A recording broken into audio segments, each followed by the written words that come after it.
it'll be easy. We're almost everywhere. So we're in the whole CEE region. In every country we have an office, starting from Poland down to Czech Republic, Slovakia, Bulgaria, Romania, Slovakia, Slovenia, probably forgotten about a couple of locations as well. So we're a law firm. We're doing investment and asset management work for clients. That's us. Happy New Year, everyone. First of all, thank you for inviting me. Zeus Capital Management is an investment management firm. We've worked in most of the countries, I think, of the CEE. So Bulgaria, Romania, Hungary, Czech Republic and Poland. We've been in the region since 2007. We started coming to Poland during summer, I think, and hopefully we'll be able to have some investments here in the near future. Perfect, thanks. Anna. I'm representing Invesco Real Estate, independent investment manager. Active globally with $70 billion of allocation globally. In Europe we have around 10, we've just exceeded 10 billion euro. In CEE, out of this 10, we invested so far 1.3. We are active in Poland and Prague. Actually last year we've been more active even in Prague, in Czech Republic I should say, but Czech Republic for us means Prague because we represent pretty core institutional money. Our first acquisition in the region was in 2001, and we have acquired Euromarket office center in Kraków as a first investment in the region. And we are pretty active on the market. Great. Gijs. I'm working for NEPI Rockcastle, which is a South African origin investor. It's actually a property company. It's vertically integrated, so we do development, asset management, property management, all in-house. We invest mainly in dominant shopping centers, and we started in CEE in 2007. Companies listed in Johannesburg and on the Euronext in Amsterdam. And we're active in most of the CEE markets, recently adding Bulgaria and Hungary to our portfolio. Great. Luke. Good morning. My name is Luke Dawson. I'm Regional Managing Director for Central Europe, so that's Czech Republic, Bulgaria, Hungary, Romania. And then I'm also overseeing the capital markets teams, including Poland, for across Central Europe. I'm going to guess most people here know who Colliers is, but we're an international real estate advisory firm, and we've been active in Central Europe for over 20 years. Great. I've already got a question on political risk, so thank you for that in terms of coming in. So we'll pick that up. One of the things I do want to just come to first, maybe picking up with you, Lila. We've seen from Piotr's presentation there just the amount of growth that is coming through in the CEE region. I mean, obviously Western Europe as well, growth was increased, or the view on growth was increased earlier at the start of this year. But growth in this particular region seems to be phenomenal, with 5% here in Poland, 9% in Romania. What's your sense of that? Do you think this growth can continue? I know there were interest rate rises in Romania, I think, yesterday. But what's your sense of the macro picture?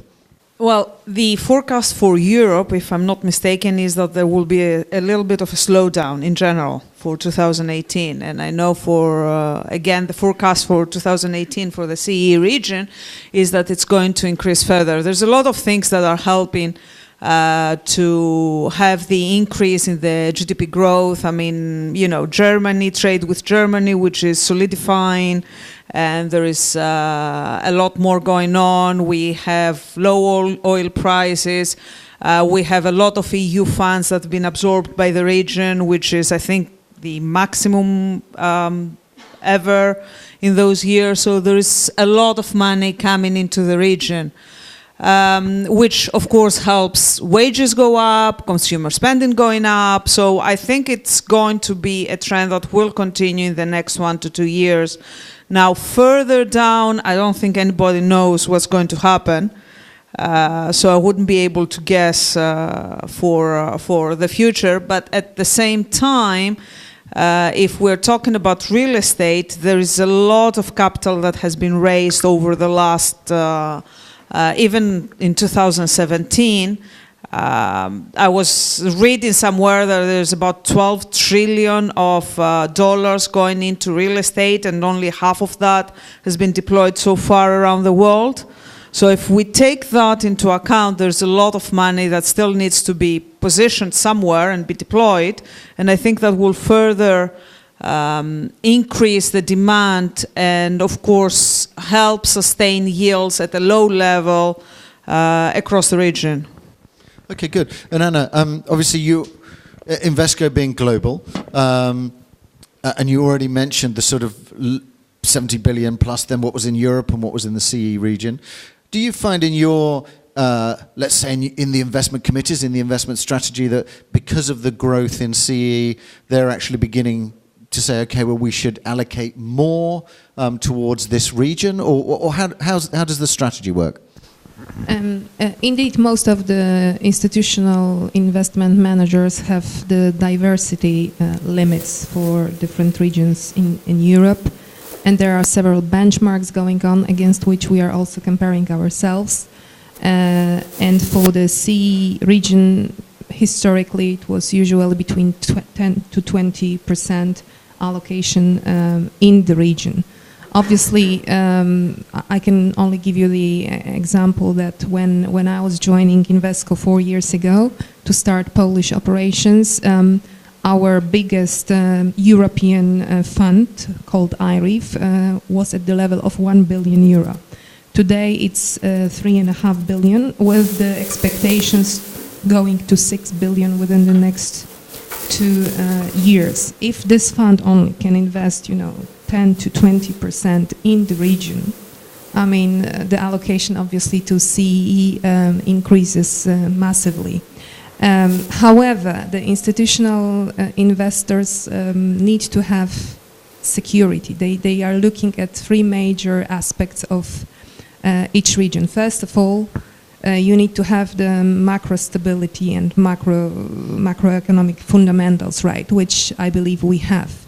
Secondly, you need to have a liquidity within the market, and with 80 transactions last year on the market, I believe Poland is definitely liquid.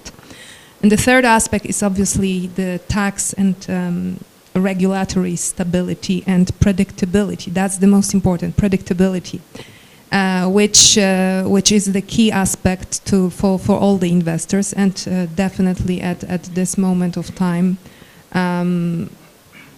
we cannot say whether Poland is really predictable in terms of regulation. Okay, well, let's pick up some of that political risk side. Wojciech, in terms of your view, not necessarily on the politics and the situation, but in terms of your client base, especially those, let's say, in Germany, the UK, Asia, do you think there's been a perception of change in terms of political risk and stability and how they view Poland? And also, let's look at the other areas in CEE, because there's you've got a view, certainly in the UK, and a lot of those that you've then got a rise of populism, nationalism, both here in Poland, but also Hungary. But then Hungary, who nobody would invest in, or almost nobody would invest in 2 years ago, suddenly everybody seems happy to invest there again. So what's the view that you're seeing from the client side of that political risk? No, the economy is doing well, while the politics and the regulatory surrounding is probably not great. If you look at, it's probably not easy in the sense that we've got new laws coming, we've got new taxes, we've got a lot of regulatory challenges, preemptive rights, etc., etc. So many new laws are being adopted, and more importantly, the outlook is unknown. However, if you look at our clients, the general belief is that lawyers can help and can help you and guide you through the problems. Otherwise, the clients wouldn't be investing. There is if you look at the investors, the perception of German property funds is probably that they are much more conservative, and they ask majority of the questions. I don't know if it's the same perception of that you all have, but that's my experience. Is that German property funds are most conservative and most concerned. To the extent that some of them will probably suspend their investments in some parts of our region. However, we see a lot of funds coming from other parts of the world, from Asia, from America, who are not as concerned and who maybe in a way are used to challenges of this kind from Asia, for instance. So the situation is that there are still many investors who are just getting used to it. And the example of Hungary is probably a very good one, where people stopped investing really, and there was very little investment for many years. People got used to it, but people learned how to deal with these issues, and suddenly Hungary, when I look at my colleagues in the Budapest office, are extremely busy at the moment. Okay, good. I'll pick that up with the just to get a sense of where you are in terms of your investors' views as well. But Gijs, I just wanted to just to pick up with you. Are you, as a South African fund, has it changed any of your views on your investment strategy in terms of political risk? How do you see political risk just in general for the region and your investment strategy? Yeah, we obviously, I think the main difference, there are two differences that set us apart from other investors, I think. One is that we are a very long-term holder. We're not a closed-end fund, so we have to be less cautious about liquidity at the end of our cycle. If you're a closed-end fund, of course, and you need to monetize your assets in 5-10 years, you obviously have to be very cautious when you come to less liquid markets, or if political risk is present, because political risk, of course, facilitates liquidity. If there is now political risk, we see it in Poland, or when Orban was elected in Hungary, liquidity virtually dries up. So you have to have the longer horizon to sit through that political risk, because I don't think this is long-term political risk. This is probably linked to certain election cycles. So this sets us apart, and that's why we can invest in countries like Serbia, Bulgaria, which obviously for some of the more, let's say, risk-averse vehicles, or the vehicles that have a certain life horizon, they cannot invest in such market because there's simply no liquidity, let's say, history that gives sufficient comfort. And the second differentiator is that we are having different shareholder bases. Of course, we come from a different geography, our shareholders. They're mainly South African institutional investors. And for them, Central Europe is still, in their perception, not much riskier than Western Europe. And yeah, I think it's my personal opinion. If you look at the situation, unfortunately, in politics in Western Europe, it has become also much more populistically driven than it used to be. So I think, unfortunately, Western Europe is becoming more similar to Central Europe to that extent than the other way around.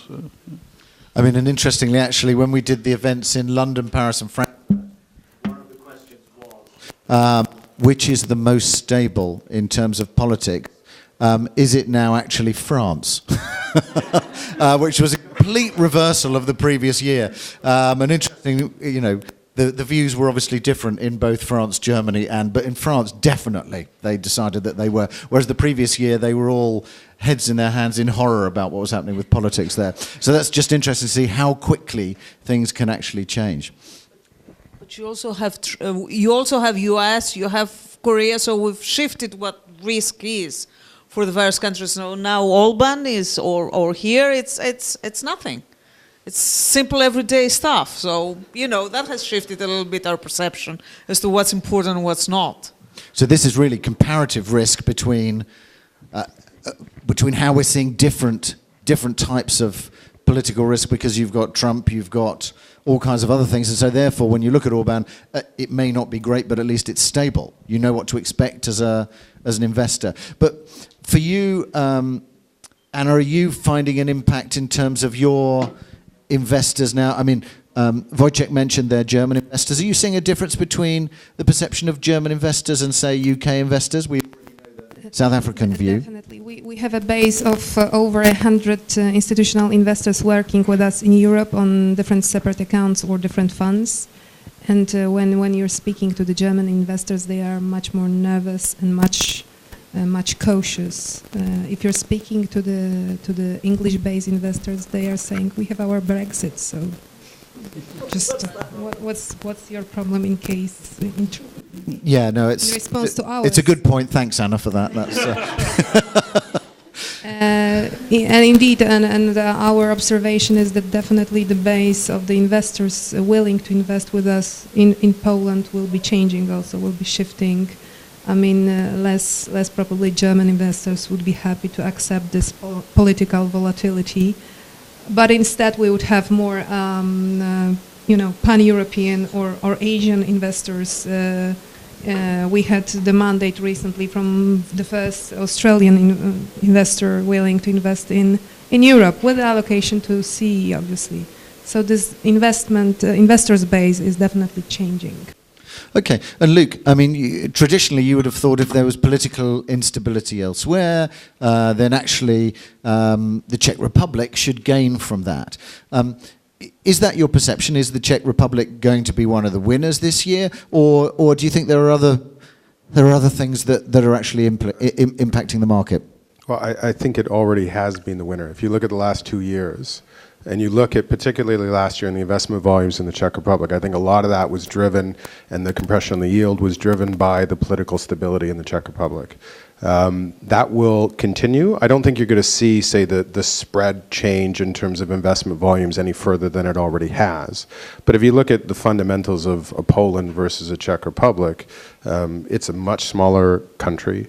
It's got arguably, historically, a lot less deal volume. So I think it's already had the benefit, and it will continue as long as there's political instability in Poland, in Romania, in Hungary, etc. It's going to continue to benefit from that, but it's already baked in, I feel, at this point, into pricing and into volumes. Just picking up with you, Wojciech, I mean, there was a mention of Brexit. One possibly positive thing from that for Poland potentially is, and also the strength in the market here, is Polish workers beginning to return to Poland. Are you seeing an impact from that, and do you see that as a positive thing for the real estate markets and for the economy generally? If it happens, then it will have a positive impact on the market. I don't think we're seeing it at the moment. It's not really happening. I would believe that the UK will do everything to keep these people in the UK, at least the ones who are still there. Poland is facing a shortage of labor all the time. It's something new, but it's at the moment when you speak to manufacturing investors, it's really something they are very concerned about. So, if this would happen, that would have a very positive impact on the economy, hence on the real estate market. It would be interesting to see if there is a wave of people coming back, whether they'll be actually buying or renting apartments. You know, there's a history of buying apartments in Poland, whereas people living in the UK would probably live in rented apartments. It would be interesting to see whether they'll create a demand for new apartments or rather rent them as in the UK. Did you want to pick that up, Luke? Yeah, I mean, I think this is also a regional question in the sense of, if you look across the region, there's been a huge exodus of talented people over the past, say, decade. If you look at a country like Romania, 14% of the population of Romania lives in Western Europe now.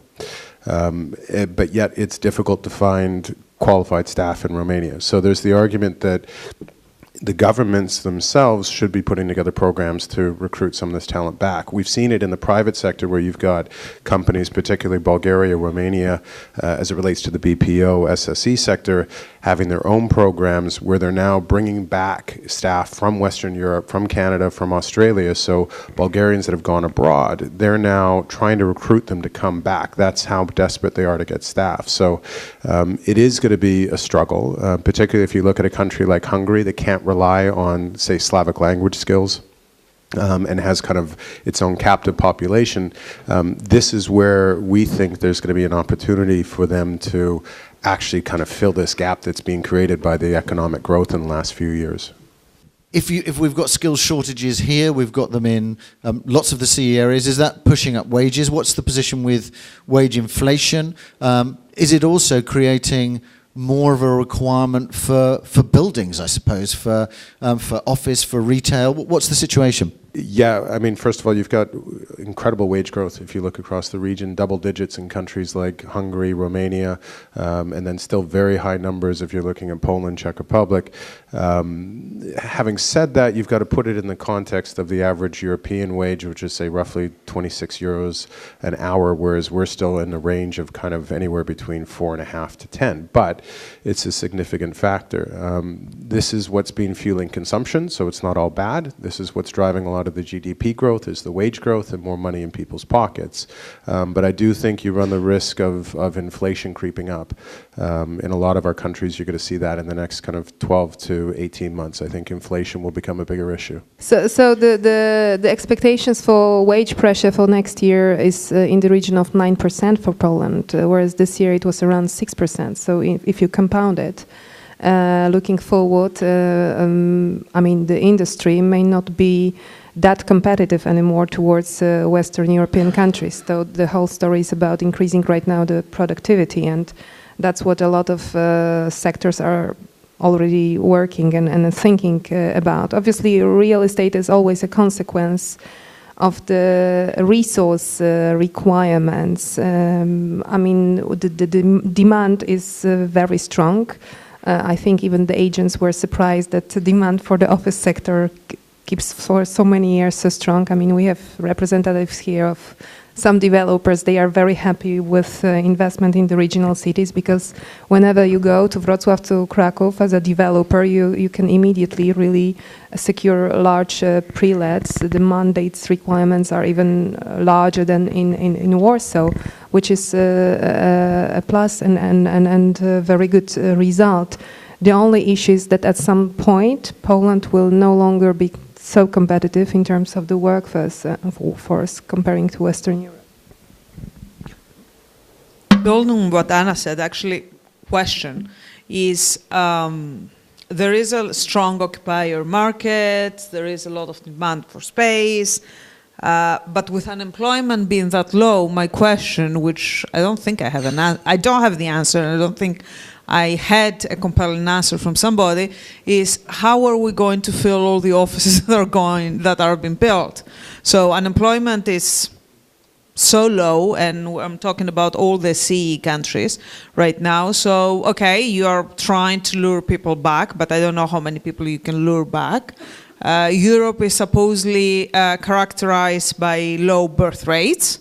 So how are you filling up the spaces that are going to be built, and how much capacity is sustainable in each country based on where things are today? I think this is the key question also for us in retail, is because, of course, we have to, being a long-term investor, pick the right cities, because a lot of cities in CE are depopulating, in some markets at least. So you have to be very cautious that you pick the right city. But what we now see, interesting enough, and I was quite astonished, even in markets like Romania and Bulgaria, where Bulgaria has the advantage being a Slavic country, I think you adhere to that, they're now importing workers further from the east, and I think Poland is doing the same with Ukrainian workers, which obviously is, I think, the getting back, let's say, the workforce from Western Europe is one try, and I think I'm always surprised why many people, we had this problem massively in Romania, of course, why they went to London, where they have to rent an apartment, where they commute half of their day.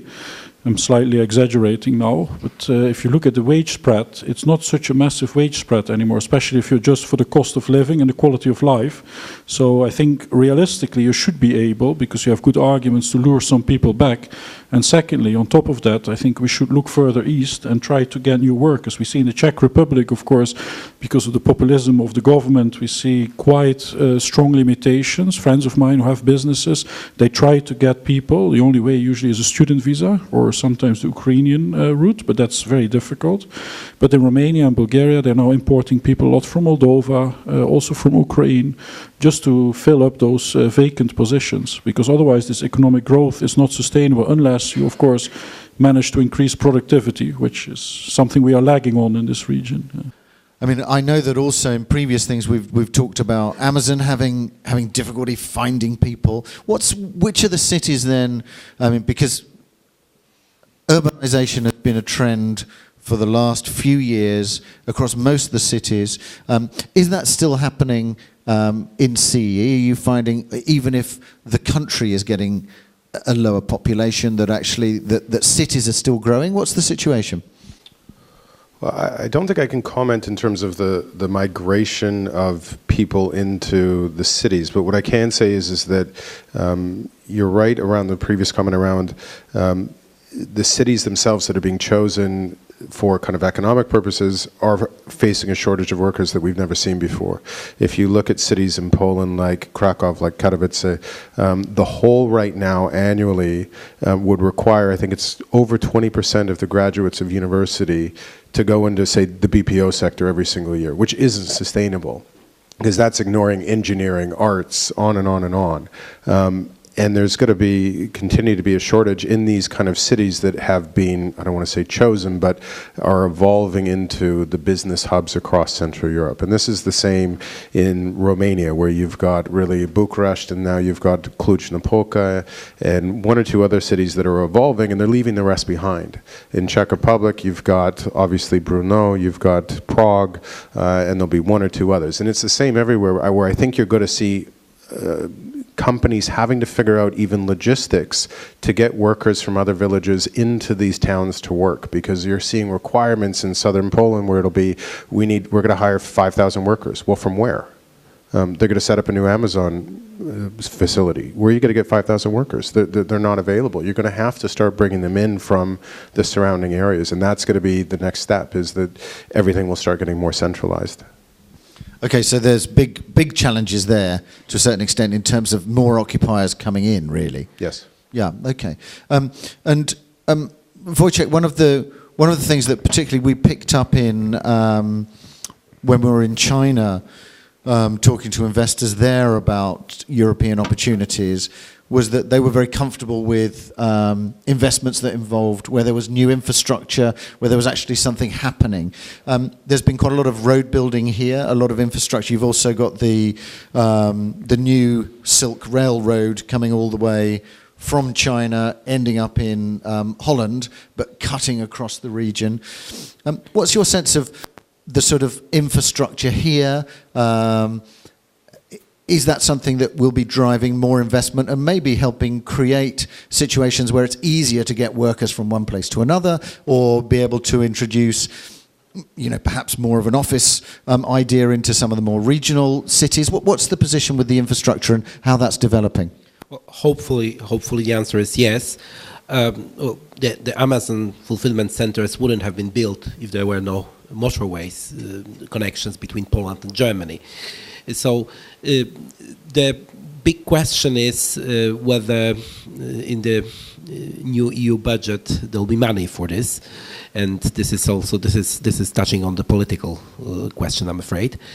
But definitely, we currently see a boom in infrastructure. There is lots of roads are being built. Now the government is building new railway lines, or is renovating talking about it at least, and doing a lot. So infrastructure is definitely a very important part of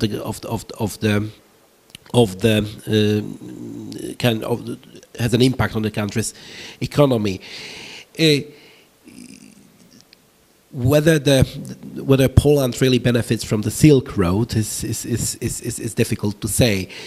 Definitely will benefit from the Asian investors who will want to build our infrastructure, and who however, we've got some bad experience, as we all know, from A2 motorway. It may change, however. So that's probably it. Okay, good. And Gijs, we've had a couple of questions coming in about particularly South Africa and the capital there. Because of the changeover in government in South Africa, what's your view on that? Does that mean that in South Africa there'll be a more positive view of their domestic one, and therefore that might impact capital going abroad. What's your sense of that? Does it make any change in terms of the investment plans, do you think, for South African capital generally? That's a good question, but I don't think, I must say, I'm not a specialist in the South African capital market to the extent that I could answer. But I mean, personally, I think it's a logical assumption, of course, that some investors might be more selective. But I think there's one thing I know about that market. It's a very deep and sophisticated capital market, which is surprisingly, actually, but that's probably one of the legacies of the fact that it's an Anglo-Saxon country, etc. So the markets have been always very sophisticated, the financial markets in South Africa, and then it's logical that you have some diversification abroad, etc. So we don't see any, let's say, slowdown in demand. Of course, we see that investors, like in every other market, are more selective which manager they go with, which investment fund they invest in, because obviously track record starts to play more and more a role once people are more longevity in a certain market. But yeah, to answer your question, I think it's difficult to say how that will play out, at least for me. I wanted to pick up on a couple of things, just questions that have come in. One of which is a focus on Poland. What was the percentage of 2017 investment deals in Poland for offices? And out of this is what was the percentage for regional cities versus Warsaw? So that picks up a topic on regional cities, which I do want to come in. But Piotr or Luke, do you know the answer to that question? If not, answers on a postcard can come in. Percentage of 2017 investment deals in Poland for office? So the volume for offices for investment deals last year was between 40 and 45%. The market again was dominated by retail, which was 50, and around 40 to 45 was offices. If you look at the regional cities, actually the market was active, and I don't have the figures off the top of my head. I would think definitely more than 50%. Looking at the deals and which were concluded in Poznań, in Tri-City, in Wrocław, in Katowice, in Gdańsk, in Kraków. So I think clearly more than a half. And also we've had a few big deals being signed or closed, but we've seen more active years and also in terms of closed deals for office. Okay, great, good. And maybe coming to you, let's dig down a little bit more into some of the sectors. Maybe Lila, just give your view on the office sector, because you're obviously focused on offices in general. What's your sense of the development of that, and particularly how you see CEE within that context? There has been a lot of demand for, I think we see two distinct patterns in terms of demand for office from an investment point of view. So we see the very core capital coming into and looking into very core offices in the capitals, and since the capitals, in some of the capitals we see very low yields, they have to start targeting core fundamentals, let's say, in regional cities. So long leases, good quality tenants, good locations, but then they would compromise, let's say, on the city they would pick. And we start seeing that apart from Poland, also in Romania a little bit, and I don't think in the other cities, in the other countries. Now, we also see that because, as we said, that there is a lot of capital that hasn't been developed, again, trying to give returns to their investors, they are going into the very distressed, very opportunistic sort of market. So this, I think, will pick up in the future because there's so much core product that hasn't been transacted over the last 2-3 years.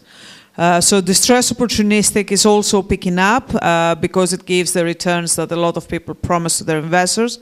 And I think there is a little bit of gap, and I think we've seen it in terms of the demand that has been there for the middle ground. So the core plus, a little bit value add, which is not so actively pursued across the region, maybe with the exception of Prague, where everything has been pursued there, or that's my understanding. I don't know, look, if I'm right or wrong. Yes.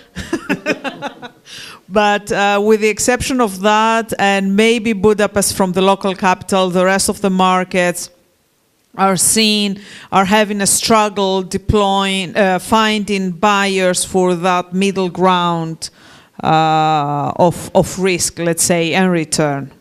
Good. Let's look at retail. Maybe let's start with you, Gijs, just because you're focused on the retail side.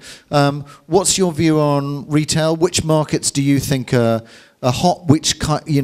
How do you see the investment in general outlook for that sector?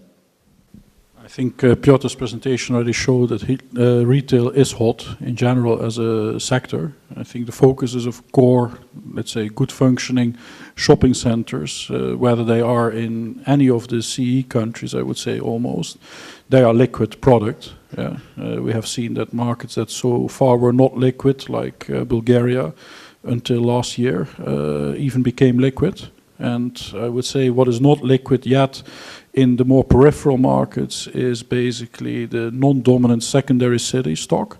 We saw some, let's say, discouraging signs in, for example, Romania or also in Bulgaria of some of the assets that in the wave of euphemism were marketed there but didn't make it to the finish line, at least not till now. I think, however, if you look at the Czech Republic or Slovakia or Poland probably as well, most of the stock is liquid if the pricing is right.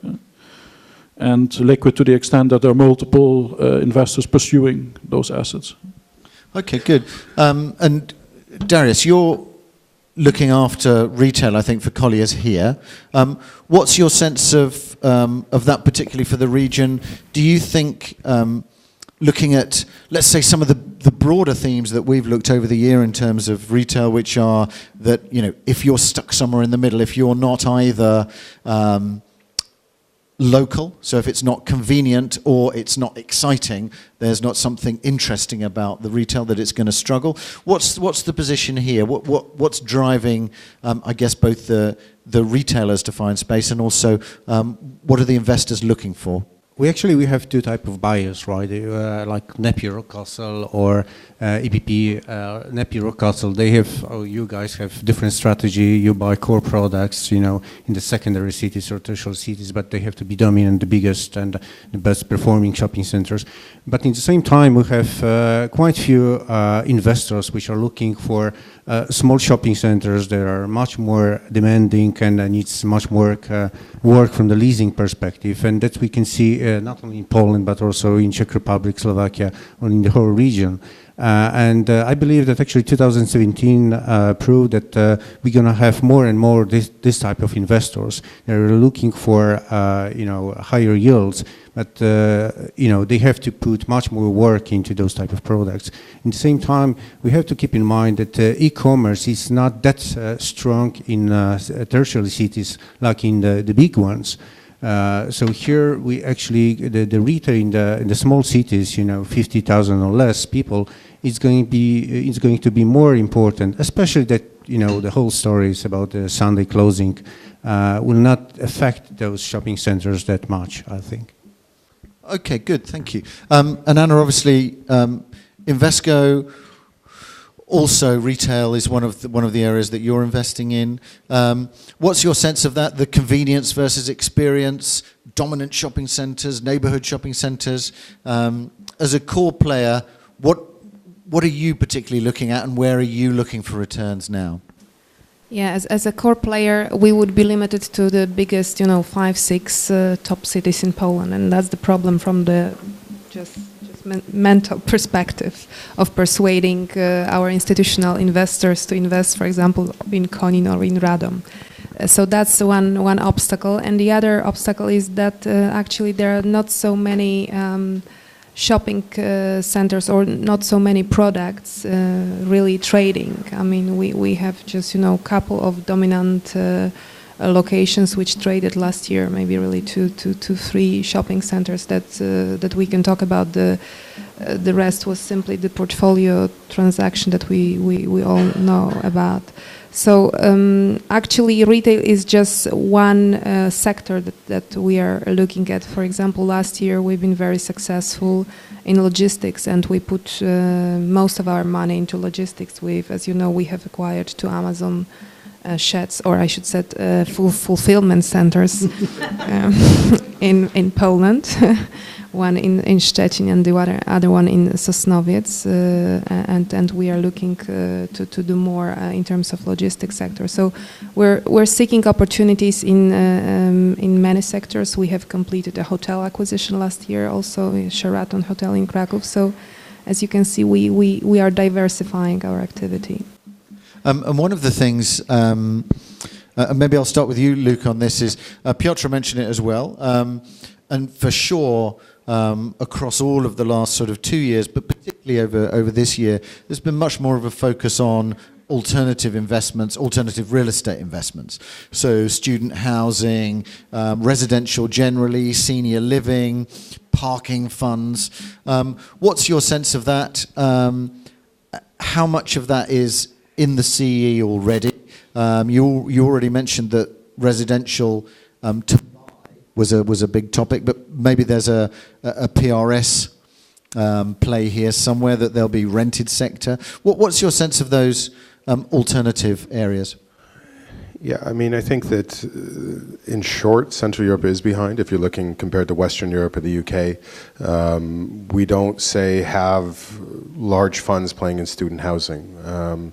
Even on residential to let, it's not something that has really kind of caught on here. There's a lot of people talking about it. I think more talking now than, say, were 24 months ago, most definitely, particularly if you're looking at student housing. There has been a few projects, say, in the Czech Republic and here in Poland that have started, but they don't have a footprint that you could kind of compare to Western Europe. I do think student housing, you'll continue to see that pick up going forward. I think that's an important sector, and it's something we're actually lacking. It's just someone's going to have to kind of build the platform and do it themselves, and it's just going to take longer. When you're looking at residential as kind of building to let, that's obviously popular in Western Europe, but the feeling so far is that we don't really have a history here of this kind of development. We don't have a history of letting in the same way that you would in a lot of other countries. So developers haven't really taken hold on this in the sense of looking at it as an investment product when you can build it and sell it and flip it and get your money out right away when the markets are where they are right now. So you look at the Polish REIT legislation that's being discussed on other panels, and that was for that strict purpose. But the sentiment is, okay, that's great that we have it, but is it something the market was really looking for? I don't think that's clear yet. Okay, good. And Anna, in the States, obviously, huge amount of residential done. A lot of those areas are not really alternative at all. It's actually a very large part of the market, multifamily. Are you aiming to do residential here in the CEE? Is it something that you're already doing, or something that you're thinking about in terms of more of a US model? At the moment, we have two residential funds which are focused on the UK and one separate on Germany. And we can see increasing investors' appetite, and there are discussions right now about creating pan-European platform for the resi, generally with allocation into more still emerging markets, because Poland would be definitely, in terms of resi, this would be emerging. We are looking, or we are talking about resi for Poland and PRS at the moment. We have completed one JV transaction last year in Czech Republic on resi, the first resi acquisition, really, but it was resi to sell. I think within the next 12 to 24 months we'll definitely do something on the Polish market in terms of resi, provided that we'll find a partner, because obviously we would need to have a JV partner for that, reputable developer. And the issue is, as Luke said, that there is no track record at the moment. There are no operators, no platforms specializing in managing and letting. I've heard about at least 2 institutional US operators willing to enter Polish market and start that. Okay. So any potential joint venture partners in the room, please any do. Joint venture partners, please. Come and see Anna afterwards. Resi, exactly, yeah. Good. Wojciech, I just wanted to pick up with you on anything in terms of I mean, interestingly, one of the things we haven't discussed so far, and if you'd have gone back 3 or 4 years, would have been probably a quarter of the discussion would have been about financing. What's your sense of financing? Because that's one of the key areas. And also in terms of regulatory, are you seeing any particular regulatory or changes that investors should be looking for across the region? So if it's something very small and specific, then let's not worry. But if there are things that you're seeing as a big sweep that investors should be concerned about. Maybe coming back before I answer your question to residential, I think the good thing about is that the legislation in terms of residential and residential letting isn't as bad as everybody believed for many years. So if you really look at it, it's not that bad. You can really apply it in practice, and it's not stopping. What I understand is sometimes stopping residential investments into residential is that the rents are PLN denominated. But I understand this can be overcome. You can hedge, but it's a very long term. It's a very long term hedge. Coming back to your questions again on residential, we've got these requirements of in Poland at least, where the buyers must have some equity, which was not the case for many years. Nowadays, you need to have equity, and so the buyers must have some money if they want to buy apartments. It's not stopping the market. It's the market. Residential market is booming and is developing very fast. So, as regards any other legal framework, it's not really changing much. I mean, the banks lend money. Cross-border lending may be a bit more difficult, but not because of what's going on in here, but in England. I mean, with Brexit, banks will have to adapt to that. They are currently lending a lot from the UK. They will be lending from most probably from the continent. Obviously, in one of the big views from US investors has been negative on retail because of the experience that they're having there. Do you get a sense that US investors, because of what they're seeing in their domestic environment, are therefore beginning to look at less investments into retail in Europe as well?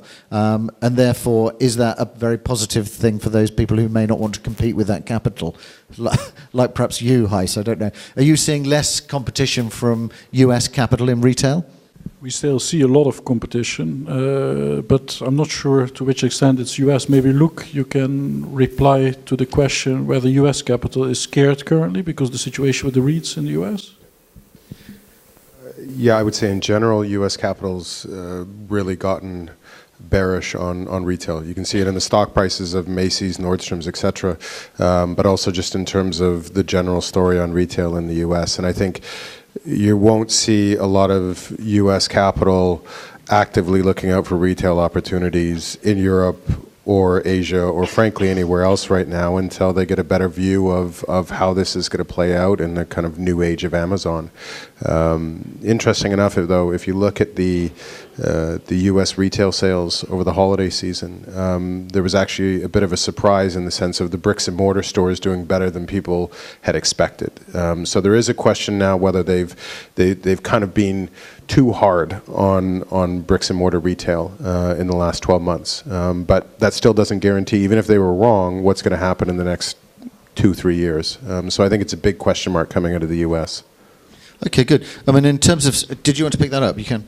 Yeah, I just would like to briefly add, because I think it's, of course, is a fundamental question to the retail investment business, is the future of online retail. And of course, we shouldn't ignore that, even if the US investors, I think, from the presentation earlier, are still a minor share of equity being deployed in CEE.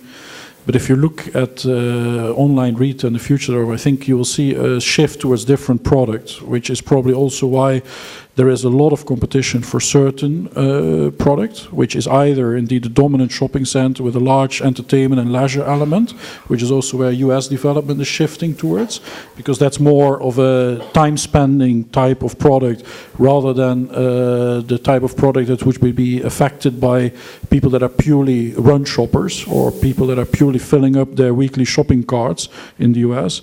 or it's the day-to-day service retail, which people also feel is more resilient towards online retail. So I think you'll see a shift in demand for certain products, but of course, overall, the sector will have to adjust itself to this. But again, also the online retailers are also adjusting. They are opening bricks and mortar shops in many occasions. So I think there are many trends going on, and we still need to see how that will all settle together. And probably people will be a little cautious in the intermediate term for product where it's not so clear how it will be affected. Yeah, and it's quite interesting. I mean, certainly from the, we've done a number of ones on specifically focused on retail and different areas of that, and the change between what were previously online-only players, the shift of those to at least having some kind of physical store, just in terms of being able to promote their brand effectively, is quite interesting. That the death of retail is not there, but the death of pure online play may well be. Yeah. You pick up stores, but also just the idea that if you are a brand, particularly clothing brands, unless you have some sort of store where people can come and see it, actually there's only a certain amount you can do with Twitter and online brand ambassadors. Actually, you have to have a physical store somewhere for people to go and see, even if that's only for 3 months here, 3 months in another city. But actually, having a physical space does help drive the brand forward. One of the interesting things, Lila, just briefly in terms of looking at the future, we've got an office here that is a very new format, interesting format. There's been even over the period that I've been doing this, there were views like, the death of retail, but also we had a while ago that there would be no offices because everybody would work from home. But actually that didn't happen. Now you've got WeWork being the next biggest threat to the type of traditional office. What's your sense of that, just in terms of the broader trends for the sector, because you're obviously actively investing in it? Do you see big changes? Do you see this kind of office space being more important? What's your sense? There are changes, but I think it's going to take a while. As you said, up until 3-4 years ago, there was this whole discussion about working from home or home office, and companies just giving laptops and phones and having employees working from home, and then they figure out that doesn't work and doesn't include productivity, doesn't increase productivity. I think we're going into more technology-driven offices. I think we still need efficient. I think the basics and the fundamentals of a good office will be maintained. So, efficient spaces, well-designed, more technology-driven, maybe shared office, which is what is the trend for the smaller companies. But I think that for the foreseeable future, we will still need to have, the actual buildings being there and being used, and offices as offices. It's just that I think the asset management will play a very important role. So, but there were a lot of cases that somebody bought an office, had a tenant, didn't worry about it, didn't do anything, and could keep the tenant for 5-10 years, whatever the contract was. The question was what happened when that contract expired. So I think what is changing from an investor point of view is that you need to more actively manage your office, upgrade the office, provide more alternatives to your tenants, and adjust the building itself to fit their needs as those evolve. I think that's what's changing in the business. Okay, good. Wojciech, just briefly, technology, prop tech has been a big theme over the last 18 months, but particularly over the last 12 months. We hadn't done any events on prop tech, I think, until 18 months ago, and we did 4 this year. So just interesting to see how that area has increased in terms of interest. Artificial intelligence, one of the things that will potentially impact on the legal side, but also on other areas. What's your sense of that? And its impact maybe on the real estate side. Do you think there will be a big impact on it? I know CMS has been doing quite a lot in terms of prop tech, and is that one area where Poland has done very well in the BPO sector? Is it also an area where CEE, in terms of that technology, could also develop tech hubs and those kinds of things, rather than it being Berlin or London or? Well, I'm sure everybody hopes that artificial intelligence will replace lawyers one day, but and I actually read that computers won with insurance lawyers. There was some game when cases were heard and computers won. But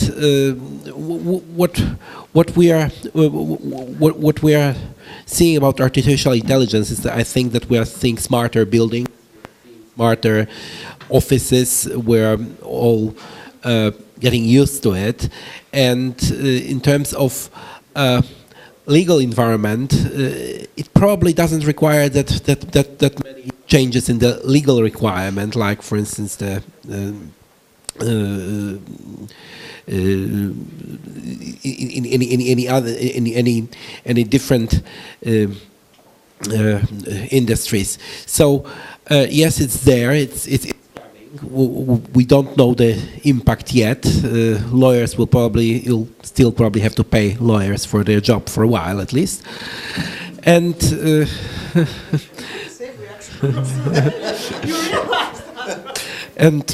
let's wait and see what happens. Good. Anna, just briefly for you, how much do you look at the technology side, what's happening in terms of, your ability to be able to manage the assets, I guess, more information, the big data side, but also just in terms of what's happening if driverless cars come in, what does that mean for parking spaces, at offices, at retail? Does it bring opportunities? I mean, there are obviously a lot of discussion how the real estate business would evolve. Definitely we observe it, definitely. I think we are underestimating the risk of cyber attacks. I know a couple of examples, at least, relating to real estate, maybe not directly, whereby the cyber attack paralyzed simply the functioning of the building. Imagine BMS system or access to parking, heating and cooling being just attacked, and you're stuck as a landlord. You're stuck. You don't know how to do it. You need to manage it. So I think we're not paying enough attention as an industry to be prepared to things like that. And obviously, maybe in the banking industry, it's much more. The risk is much more higher on the agenda, but in real estate, it's not. The world is changing generally. We can see how the retail is changing, how the logistics, e-commerce is changing. Everybody says that retail and the future of retail is unknown. I think it will still exist. It will just be changed in a way that more dining, more services. You cannot dine online, simply. So thank heavens. Yes, so it will be more a meeting point, and that's how we are. I think the downtown shopping centers will definitely be converting to the dining places, to the meeting points, to the leisure centers and things around that. Yes, this will be developing that. But don't ask me how the underground parking would look like in 20 years, because I have no clue about it, and I don't want to comment really. Okay, good. One of the interesting things about, and this is a trend in the UK for sure, which is that supermarket shopping, food shopping, since we mentioned that, has moved away from people doing very big shops. And so it's much more people, rather than shopping once a week, are now shopping once, if not twice a day, at local stores.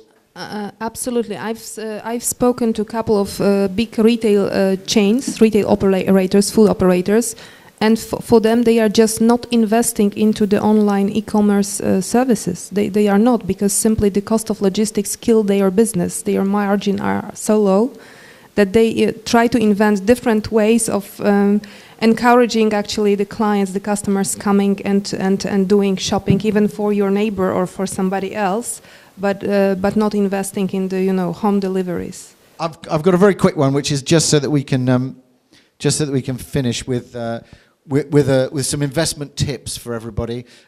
Where should people invest? If it was your money, where would you be investing in the CEE? Well, I don't know what I would do with my money. I can tell you what we're planning to do with our investors' money. Okay, that's a good start. So I think from the CEE countries, because we do invest in the CEE, at least for the time being, I would say that the winners would probably be, and we're only investing in the capital, so the winners would probably be Warsaw and Bucharest. As I said before, I think Prague is extremely hot. Budapest is almost there. And Bulgaria is lacking the product, although it is picking up in terms of product now that you can invest in. So yeah, Warsaw, Bucharest, Sofia, Budapest, Prague would be the sort of, yeah. Okay, great. Anna. I would go to Budapest. I think it's the right moment. There will be yield compression, and really short term, it's a good investment. Obviously, resi and student housing is definitely something which will attract our attention, and it will grow. Also, senior housing living would be developing due to demographic changes. That's natural. It's not yet there as a product, but I can imagine it would be also one of the long-term option for the future. Okay, good. Gijs. Yeah, when I was in my previous life an investment agent, I was promoting Romania, which was the country I was working then, very many years, for I think 5-6 expos. And each expo, the mood was slightly shifting, but nobody ever put his money behind his words. So we saw that even the banks started to enter Romania, and the investors were still behind, with the exception of Lila and some other more, let's say, pioneering investors. And I really believe for retail it's too late in a market like that, because people like us have built up quite a stake, unfortunately. Industrial is also, the pie has been clearly divided and most opportunities are gone. But if you look at offices, there is still the opportunity to buy at a very attractive risk-return profile.